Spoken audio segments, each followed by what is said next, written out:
Good morning.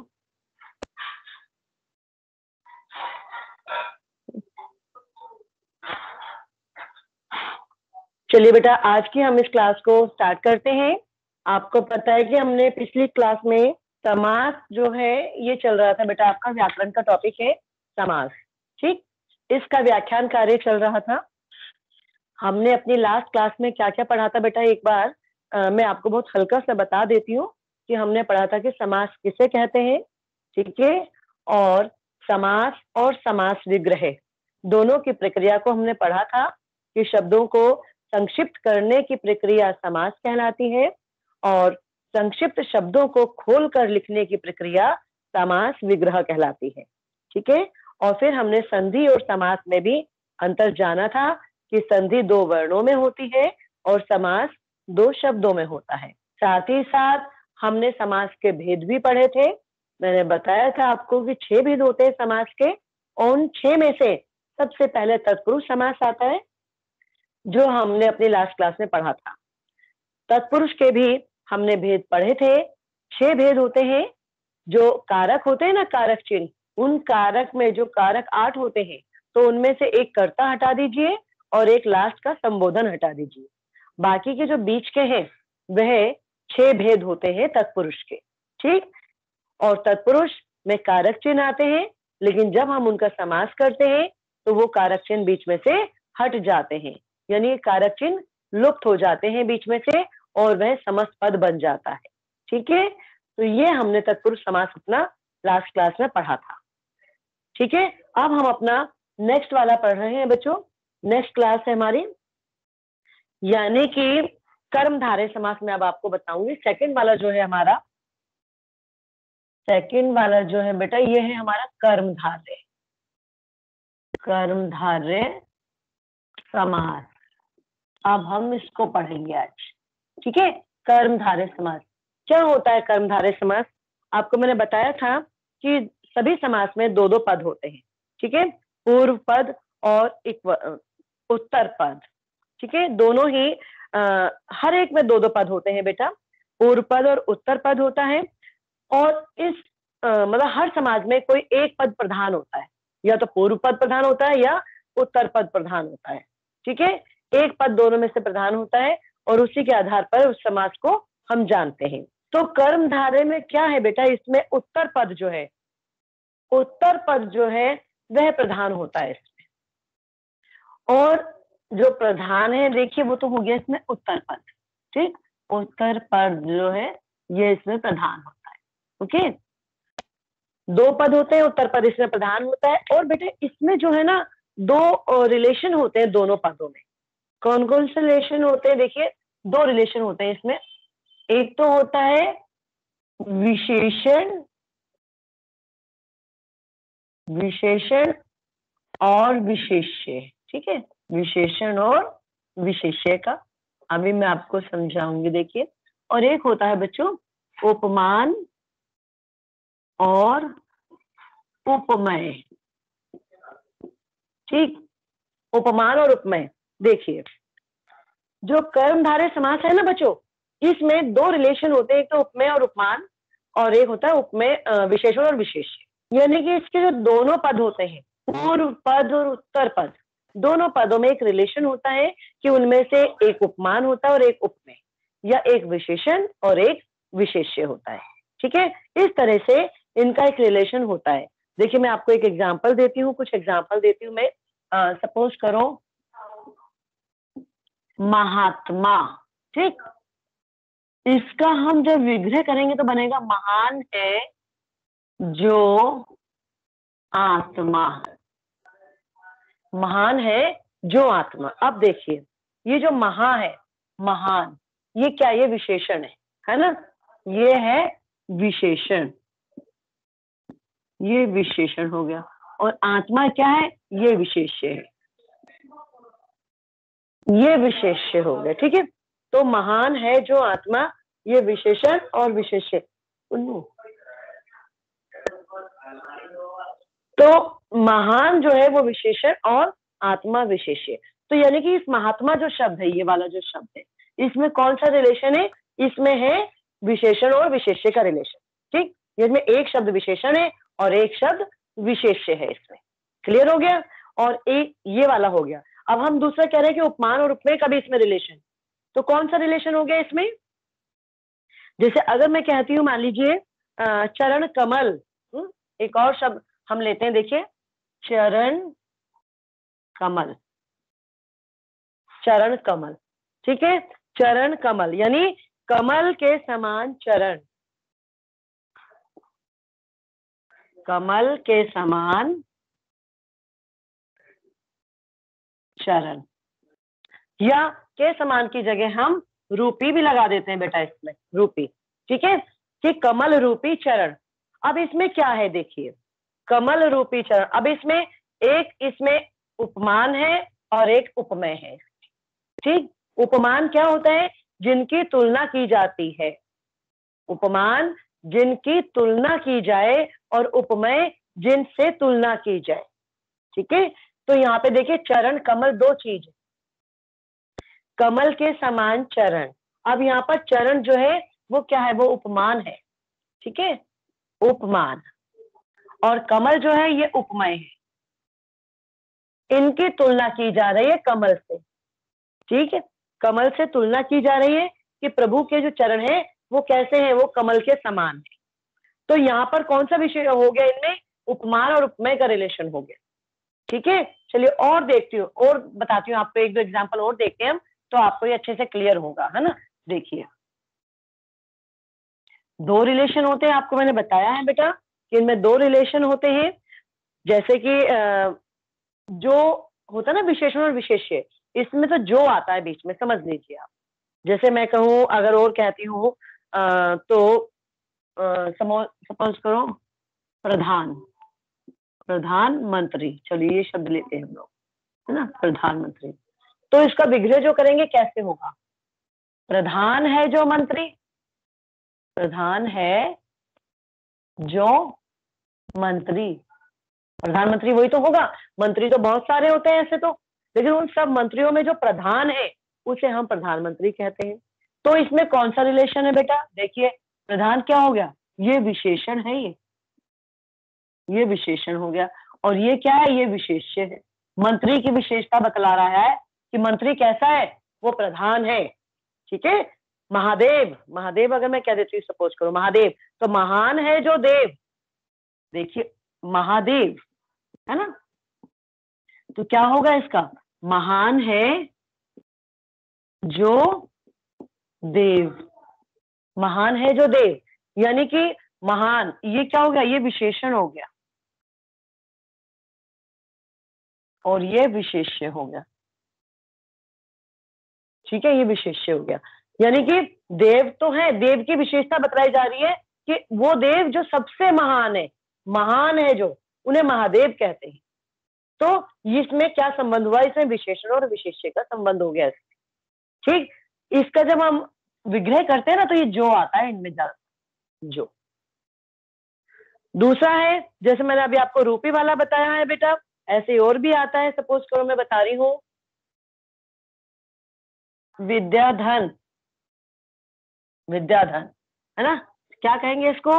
विद्या रूपी धन, विद्या रूपी धन, यानी विद्या रूपी धन, यानी कि विद्या जो है ये उपमेय है और ये उपमान है। यानी बेटा जिस चीज की तुलना की जाती है ना, वो उपमा होता है, और जिससे तुलना की जा रही है वो उपमान है। विद्या, यहाँ पर हम विद्या की तुलना करें किससे? धन से, ठीक है, कि विद्या रूपी धन। तो ये विद्या जो है ये तो उपमान है और धन उपमेय है। क्लियर है? तो इस तरह से और भी बहुत सारे हैं। चंद्रमुख, देखिए चंद्रमुख, चंद्र रूपी मुख, चंद्र रूपी मुख, या चंद्र के समान मुख भी कह सकते हैं हम। इस रूपी की जगह ना के समान भी यूज कर सकते हैं यहाँ पर, कि चंद्र के समान मुख, यानी कि हम इसे यूज करें या इसे यूज करें, डजेंट मैटर, दोनों में एक ही निकलता है, आंसर एक ही है, दोनों का सेंस एक ही है, ठीक है। तो इस तरह से कर्मधारय समास जो है इसका उत्तर पद प्रधान होता है, यानी कि दूसरे वाला पद प्रधान होता है इसका। उसी के आधार पर आप देखिए मंत्री है, मंत्री प्रमुख है। अब मंत्री कौन सा मंत्री? प्रधानमंत्री। ठीक। देव, देव कौन सा देव? प्रधान, महान वाले देव। विद्याधन, धन मुख्य है इसमें क्योंकि ये उत्तर पद है। और धन कौन सा? धन तो कई प्रकार के होते हैं ना बेटा, लेकिन हम यहाँ पे विद्याधन की बात कर रहे हैं। ठीक है। यहाँ पर चंद्रमुख, मुख तो किसी का भी हो सकता है, लेकिन हम उसकी तुलना कर रहे हैं चंद्र के समान। तो इस तरह से कर्मधारय समास में जो है ये उपमेय और उपमान का यह विशेषण और विशेष्य का संबंध होता है। क्लियर हो गए बेटा ये? चलिए अब हम अगले वाला देखते हैं बेटा।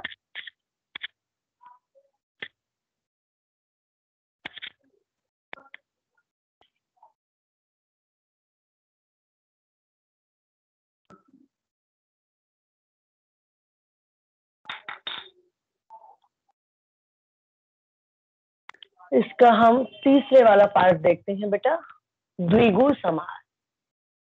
ठीक है, इसका तीसरा पार्ट है द्विगु समास। क्या होते हैं द्विगु समास? देखिए द्विगु समास होते हैं बेटा, बहुत इजी है, समझ लीजिए इसको। द्विगु समास का जो पहला पद होता है ना, पूर्व पद जो होता है इसका वही वाला प्रधान होता है। पूर्व पद प्रधान, पूर्व पद इसका प्रधान होता है। और इसका जो पूर्व पद होता है ना वो संख्यावाची होता है, न्यूमेरिकल, यानी नंबर, नंबर को इंडिकेट करता है। वो किसी नंबर को इंडिकेट करता है, यानी कि संख्यावाची। जो पूर्व पद प्रधान होता है वो कैसा होता है बच्चों? वो होता है संख्यावाची, संख्यावाची होता है। यानी कि पूर्व पद को जब हम देखेंगे ना, पढ़ेंगे, तो हमें उससे एक संख्या का बोध होगा, एक संख्या का बोध होगा कि हम देखेंगे कि ये संख्या की बात कर रहे हैं। जैसे सपोज करो मैं कहती हूँ त्रिभुज, त्रिभुज है ना। देखिए आप त्रि से हमको समझ आ रहा है ना, त्रि का मतलब क्या है? तीन। त्रि से हो गया तीन। तो इसको हम जब इसका विग्रह करेंगे तो क्या कहेंगे हम? तीन भुजाओं का समूह, तीन भुजाओं का समूह। हम इसका विग्रह करने में ये कहेंगे, स्क्रीनशॉट ले लिए, तीन भुजाओं का समूह। ठीक है, तो हम इसका विग्रह करते में ये कहेंगे।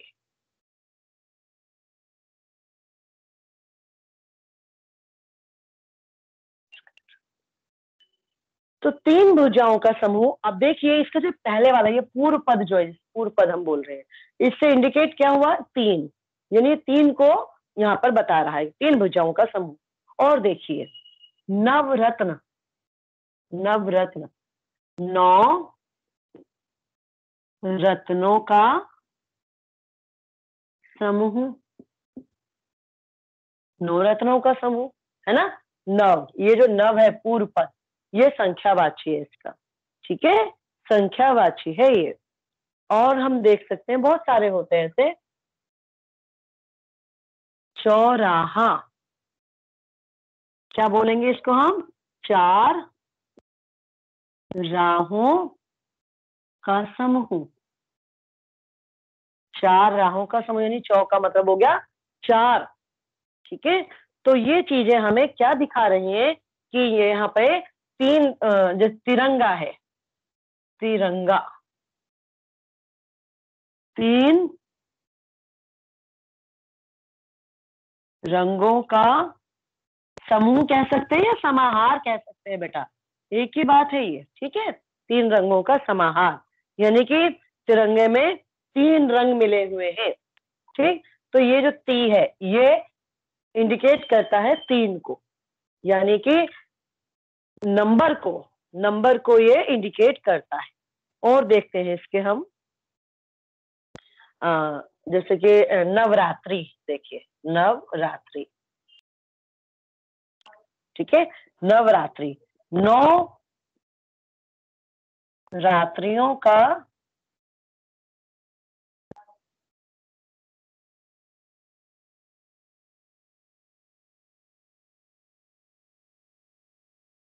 नवरात्रियों का समूह नवरात्रि कहलाता है। ठीक है, इस तरह से बहुत सारे चतुर्भुज, चतुर्भुज 4 भुजाओं का समूह। ठीक है, 4 भुजाओं का समूह। पंचवटी, मतलब बहुत सारे हैं बेटा, बहुत सारे ना। देखिए, पंचवटी 5 वट, वट होता है वृक्ष, है ना, 5 वटों का समूह। वटों कह सकते हो आप, वृक्ष भी कह सकते हो, वट वृक्ष होते हैं ना, वृक्षों का समूह। ठीक, तो इस तरह से चतुर्भुज है, बहुत सारी चीज हो जाए, पंचरत्न हो जाएगा, सप्तऋषि हो जाएगा, सप्ताह हो जाएगा। देखिए, सप्ताह, सप्ताह का मतलब 7 दिनों का, 7 दिनों का समूह।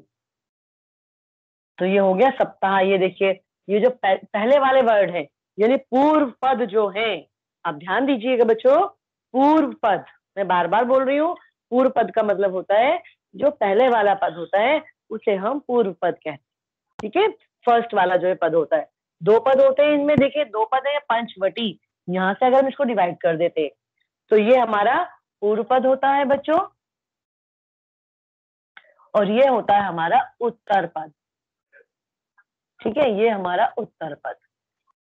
तो मैंने बोला है कि इसका जो है पूर्व पद जो है वो प्रधान होता है, और उसी के आधार पर हम इसको जानते हैं, और वह पूर्व पद जो है बच्चों, वह संख्यावाची होता है। क्लियर है, वो संख्यावाची, यानी कि वो संख्या, नंबर्स को इंडिकेट करता है, नंबर के बारे में हमें जानकारी देता है। और ऐसे जितने भी मैंने एग्जांपल्स लिखे, आप ध्यान दे रहे होंगे कि पंचवटी है, सप्ताह है, तिरंगा, नवरात्रि, पंचरत्न, सप्तऋषि, त्रिभुज, चतुर्भुज, चौमासा, चौमासा का होगा 4 मासों का समूह। जैसे हमने चौराहा देखा था ना, चौराहा होता है 4 राहों का समूह, और इसी तरीके से चौमासा 4 मासों का समूह। ठीक है बच्चों, तो ये हुआ आपका द्विगु समास। क्लियर हो गया? उम्मीद करती हूँ कि अच्छे से आपको ये क्लियर हो गया होगा। चलिए अब हम तीसरे वाला देखते हैं, सॉरी तीसरा तो यही था बच्चों, चौथे वाला देखते हैं। तो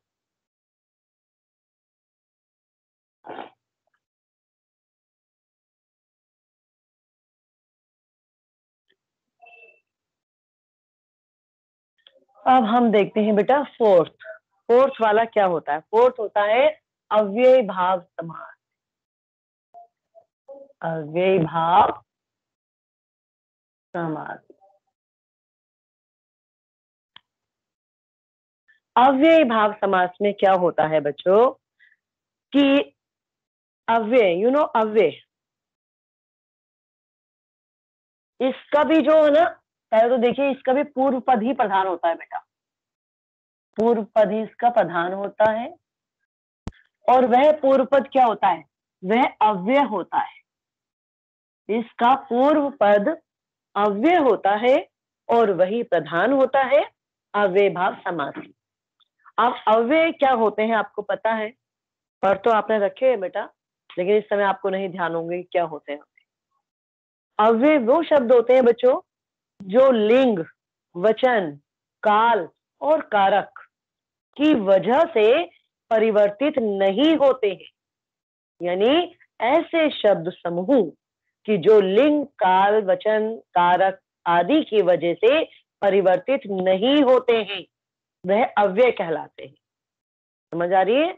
अव्यय जैसे आज, कल, परसों, इधर उधर, दाएं बाएं, ऊपर नीचे, यहाँ वहां, भर, तक, ये सब जितने भी शब्द मैंने अभी बोले हैं आपके सामने, ये सब अव्यय हैं, सब अव्यय हैं। चलिए मैं आपको एग्जांपल दिखा देती हूँ। चलिए मैं सपोज करो मैं एक यहाँ वर्ड ले लूँ, यहाँ, और मैं ये कह रही थी ये यहाँ वर्ड जो है ये अव्यय है। अब मैंने ये भी आपको बताया है कि अव्यय शब्द वो होते हैं जो लिंग, वचन, काल, कारक की वजह से परिवर्तित नहीं होते। तो जरा मैं उस चीज को यहाँ प्रूव करके दिखाती हूँ कि क्या ये परिवर्तित हो रहा है। चलिए पहले लिंग के साथ यूज करते हैं हम इस शब्द को, लिंग। लड़की यहाँ बैठी है। ओके, लड़का यहाँ बैठा है। ओके, देखिए स्त्रीलिंग के साथ सेम वर्ड रहा, नो चेंज। पुल्लिंग के साथ सेम वर्ड रहा, नो चेंज। ओके, अब वचन के साथ देखते हैं जरा हम। लड़की यहाँ बैठती है, लड़कियां यहाँ बैठती हैं। ठीक, ये देखिए बच्चों, एक वचन बहुवचन, लड़की यहाँ बैठती है, लड़कियां यहाँ बैठती हैं। ठीक, लेकिन ये वर्ड नो चेंज। देख रहे हैं ना आप लोग? अब काल में भी देख लेते हैं जरा हम। लड़की यहाँ बैठती थी, लड़की यहाँ बैठी है, लड़की यहाँ बैठेगी। तीनों कालों में देखा हमने बेटा, बट वो वर्ड सेम रहा। थोड़ा कारक के साथ भी देख लेते हैं। लड़कियां यहां से चली गई, लड़कियां यहां पर आएंगी। तो देखिए, पर आपका अधिकरण कारक हो गया, से जो है आपका यहाँ अपादान कारक हो गया था। ठीक है, लड़कियां यहां पर ही रहेंगी, पर ये भी अधिकरण कारक हो गया। तो नहीं चेंज हुआ ये वर्ड, यानी कि कहीं चेंज नहीं हुआ। दैट मीन्स ये क्या है? ये अव्यय है। ठीक है, यानी अव्यय वो शब्द होते हैं जो लिंग, वचन, काल, कारक आदि की वजह से परिवर्तित नहीं होते। मैंने आपको एक शब्द का एग्जांपल देकर यहाँ पर सारी चीजें क्लियर कर दी है, आपको समझ आ गया होगा कि अव्यय क्या होते हैं। ओके बेटा, तो देखिए अब हम अव्यय भाव समास पे फिर से आते हैं। मैंने कहा अव्यय भाव समास वो होता है जिसका पूर्व पद अव्यय होता है और वही पद प्रधान भी होता है। और जब हम इसका विग्रह करेंगे तो कैसे करेंगे? देखिए, सपोज करो मैं कह रही हूं प्रतिदिन, प्रतिदिन। अब इसका ये प्रति है ना बेटा, ये अव्यय है, इसे आप कहीं भी यूज कर लो, ये कहीं चेंज नहीं होगा। दिन चेंज हो जाएगा एक दिन के लिए, कुछ दिनों के लिए, है ना, लेकिन प्रति कहीं चेंज नहीं होगा। तो ये प्रतिदिन, और जब इसका विग्रह करेंगे तो हम क्या कहेंगे? इसे हर दिन, हर दिन, या प्रत्येक दिन भी कह सकते हैं हम इसको। ठीक है, हर दिन, प्रत्येक दिन, प्रत्येक दिन भी इसको कहा जा सकता है। यस, प्रत्येक दिन। ओके, ये भी कह सकते हैं हम इसको। आजीवन, मान लीजिए मैं वर्ड कह रही हूँ आजीवन, तो हम इसका विग्रह करेंगे जीवन भर, जीवन भर। यानी इसमें जो आ है ना, ये आ का मतलब होता है भर, तो इसका मतलब है कि ये क्या है? ये हमारा जो है अव्यय है, आजीवन, जीवन भर, है ना। मैंने आजीवन किसी का साथ रहने की सौगंध ली है, तो जीवन भर में आजन्म, तो ये परिवर्तित नहीं होगा। ठीक है, और बहुत सारी चीजें ऐसी हो सकती है। यथाशक्ति है, सपोज करो यथाशक्ति, यथाशक्ति विग्रह क्या होगा? शक्ति के अनुसार, शक्ति के अनुसार। तो इसमें जो पूर्व पद है ये यथा, यथा का मतलब होता है अनुसार, और ये अव्यय है इसमें। ठीक है, ये क्या है? ये इसमें अव्यय शब्द है। इसमें यथाशक्ति, यथा रूप, यथा विधि, विधि के अनुसार, है ना, यथा रूप यानी रूप के अनुसार, यथाशक्ति शक्ति के अनुसार। बेहिचक, बेहिचक, बेहिचक बिना हिचक के, बिना,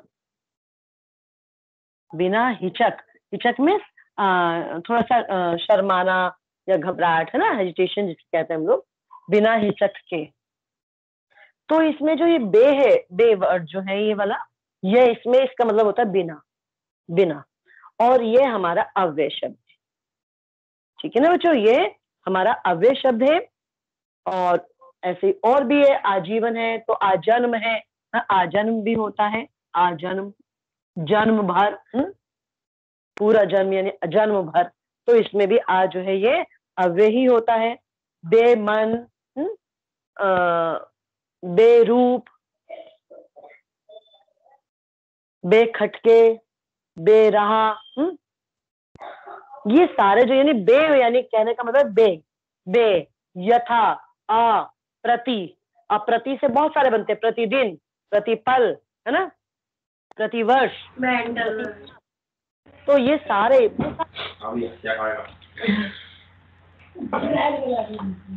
पहले वाला म्यूट योर सेल्फ बेटा। ये जो प्रति है ये आपका जो है क्या है, ये अव्यय शब्द है। तो ये इस तरह से ये अव्यय आपका अव्यय भाव समास होता है। जो पहला शब्द जो वर्ड है उसका यानी पूर्व पद जो है उसका, पूर्व पद आपको समझा चुकी हूं मैं, ये वाला पद यानी पूर्व पद जो है उसका अव्यय होता है और यही प्रधान होता है, क्योंकि प्रधान तो यही है ना, ये तो परिवर्तित चीजें हैं, ये वाली ये परिवर्तित है, बट ये जो है ये अपरिवर्तित है। तो यही चीज जो अपरिवर्तित चीज है वही समास में मुख्य होती है बेटा। तो इसका पूर्व पद प्रधान है और यह अव्यय होता है, इसीलिए ये प्रधान है। और इसका जो विग्रह करते हैं तब हम अव्यय शब्द पहले ही आ जाता है, हर दिन, जीवन भर। ये कोई ऐसा नियम नहीं है वैसे कि आप पहले ही इसको, ये बाद में भी आ सकता है, लेकिन बस यहाँ जब हम समास बनाएंगे तब यह पहले ही आएगा, विग्रह में कहीं भी आ सकता है, ठीक, लेकिन समास में एक साथ ही आएगा, यानी कि उसमें आरंभ में ही आएगा बेटा। तो ये इस तरह से हुए आपके अव्ययी भाव समास। ठीक है बच्चों, तो आज हम ये केवल 3 ही समास करेंगे, तीनों मैंने आपको समझाए थे। 3 समास आज हमने किए, कौन कौन से किया बेटा आज हमने किया है कर्मधारय, द्विगु और अव्यय भाव समास। ठीक, 3 समास जो है ये आज मैंने आपको कराए। और अगले